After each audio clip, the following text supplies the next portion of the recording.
This is TechCrunch. Google inked a deal to develop 1.8 gigawatts of advanced nuclear power. It's Saturday. I'm Imran Sheikh, and your Daily Crunch starts now. So, a Florida bill, which would have required social media companies to provide an encryption backdoor for allowing police to access user accounts and private messages, has failed to pass into law.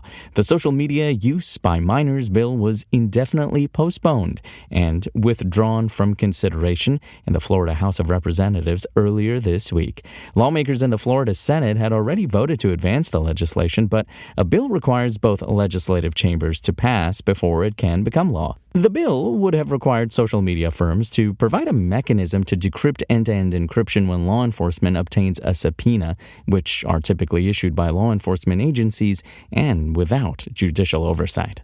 Fortnite maker Epic Games and Spotify are testing Apple's new App Store policies by submitting apps for review that would have previously never been allowed. On Friday, both companies submitted new versions of their respective apps to Apple's App Review.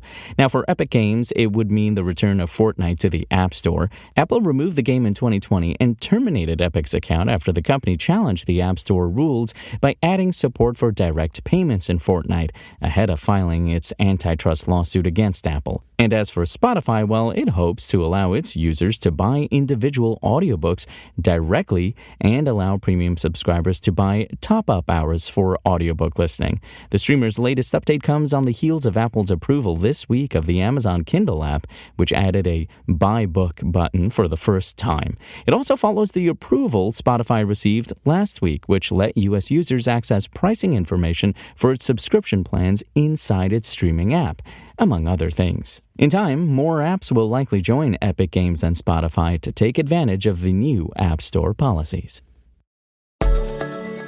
Google and nuclear site developer Elemental Power announced this week that they'll work together on 3 sites for advanced nuclear reactors. The tech behemoth has been rushing to lock up energy sources as its AI ambitions drive growing power demands at its data centers.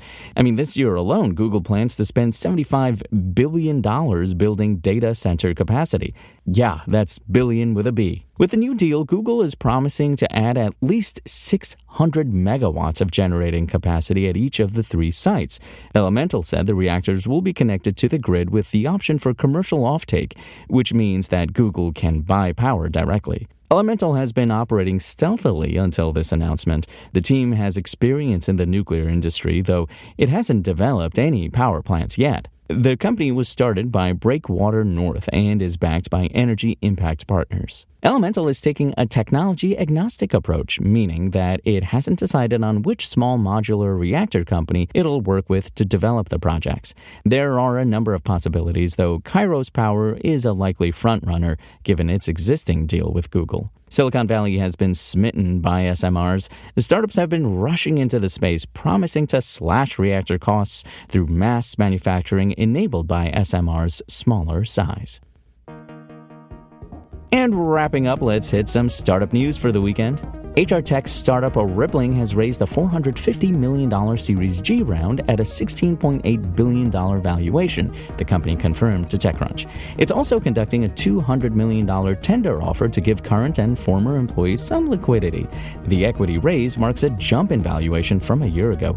You see, in April 2024, Rippling was valued at $13.4 billion when it raised a $200 million Series F round led by Coatue and a $590 million tender offer with $200 million available for employees.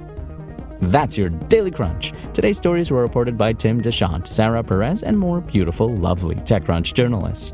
We'll see you here next week, and until then, find us at TechCrunch.com.